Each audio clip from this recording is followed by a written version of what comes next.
Jason thought he had discovered the perfect side hustle. A machine that would sell snacks all day, collect money automatically, and keep working while he slept. No employees, no customers calling him, no complicated storefront. Just buy a vending machine, place it somewhere busy, and wait for the passive income to arrive.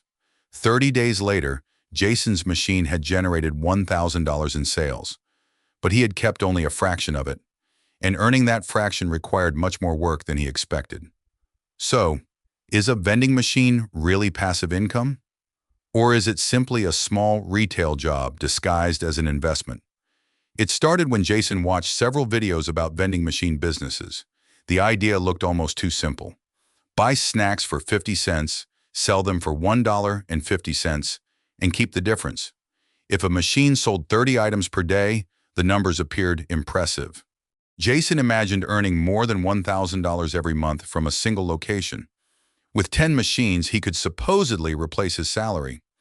With 50 machines, he might never need a normal job again. But those calculations focused on revenue, not profit. They also assumed that every machine had a great location, every product sold, and nothing ever broke. Jason had not learned that lesson yet. He used several $1,000s of his savings to purchase a used machine, install a card reader, and arrange delivery. Then he filled it with drinks, chips, candy, and protein bars. The machine was ready. Now it only needed customers. Jason placed his first machine in a small office building.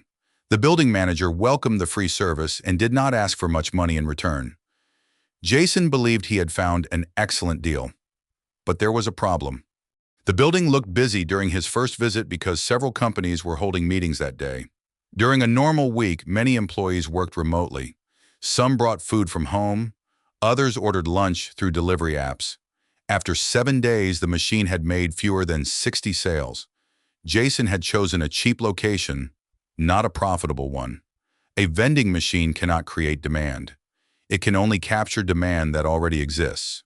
The best locations usually have frequent foot traffic, limited food options, and people who remain in the building for long periods.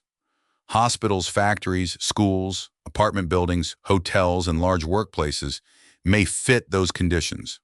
But valuable locations are also harder to obtain. Property managers may already have contracts with established vending operators. Some want a percentage of the revenue. Others expect modern equipment, quick repairs, and guaranteed service. The machine was automatic. Finding a profitable location for it was not. Jason eventually moved the machine to a busier warehouse. Sales immediately improved. For a moment, the dream appeared to be working. Then several products sold out. Jason drove to a wholesale store after work, purchased cases of drinks and snacks, loaded them into his car, and transported everything to the warehouse. At the machine, he counted inventory, refilled empty rows, cleaned the glass, and removed damaged packages. Some products sold within days, others barely moved. The healthy snacks Jason expected workers to buy remained untouched. The energy drinks disappeared almost immediately. Jason began tracking every product so he could stop buying items that did not sell. This was not simply filling a machine with snacks. It was inventory management for a very small store. And because that store had limited space, every unpopular product occupied a position that could have held something profitable.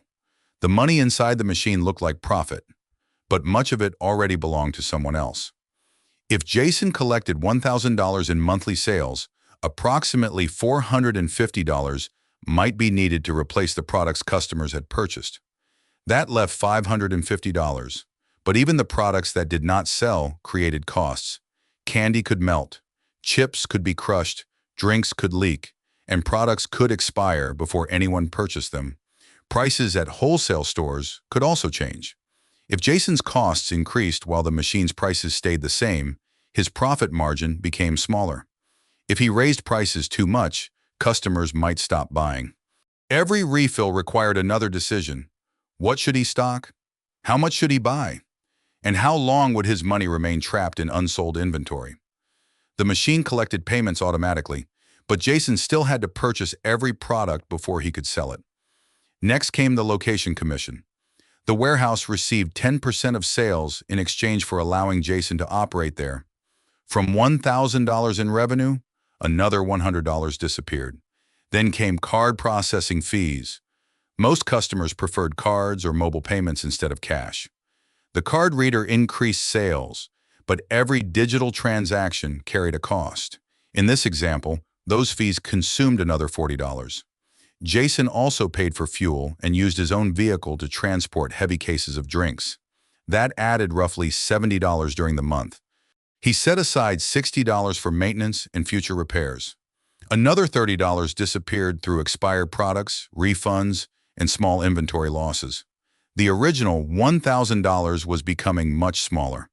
$450 for products, $100 for the location, $40 for payment processing, $70 for transportation, $60 reserved for repairs, and $30 for waste and refunds. Jason was left with approximately $250 before taxes. And that amount still did not repay the money he had spent buying, upgrading, and installing the machine.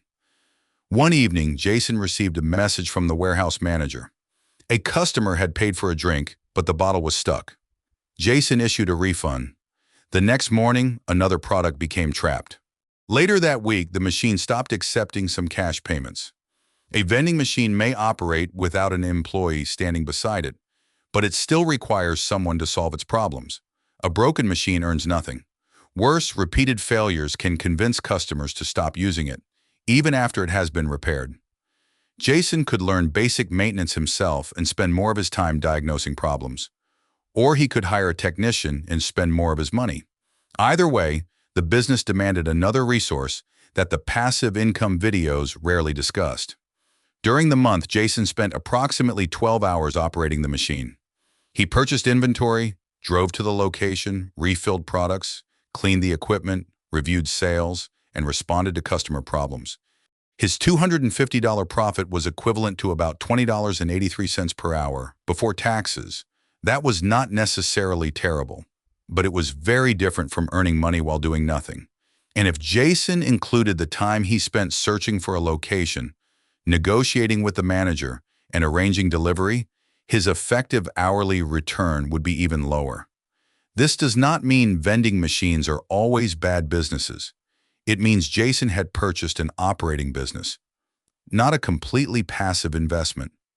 Jason now faced an obvious question. If one machine produced only $250, why not buy 10 machines? 10 machines could theoretically produce $2,500 per month. But 10 machines would also require much more inventory, more capital, and more locations. Jason would need to visit each machine, monitor different products, and respond whenever something failed. If the machines were spread across the city, he could spend hours driving between locations. The business becomes more efficient only when machines are grouped along a compact route. 3 machines inside one large facility may require less work than 3 machines located 30 miles apart. Scale can improve purchasing power and total profit, but random expansion often multiplies inconvenience faster than income. Buying more machines does not repair a weak business model. It simply creates more versions of the same problem. A vending machine business can make sense under the right conditions. First, the location must have consistent demand. A beautiful machine in an empty building is almost worthless. Second, the agreement with the property owner must leave enough profit after commissions and other expenses. Third, the owner needs an efficient restocking route. Traveling across an entire city for a few small machines can destroy the value of the owner's time. Fourth, product selection must reflect actual customer behavior, not the owner's personal preferences. Finally, the owner must have enough cash to handle repairs, inventory, and periods of weak sales. The machine can automate the transaction. It cannot automate the entire business. This opportunity may not be suitable for someone expecting immediate, effortless income.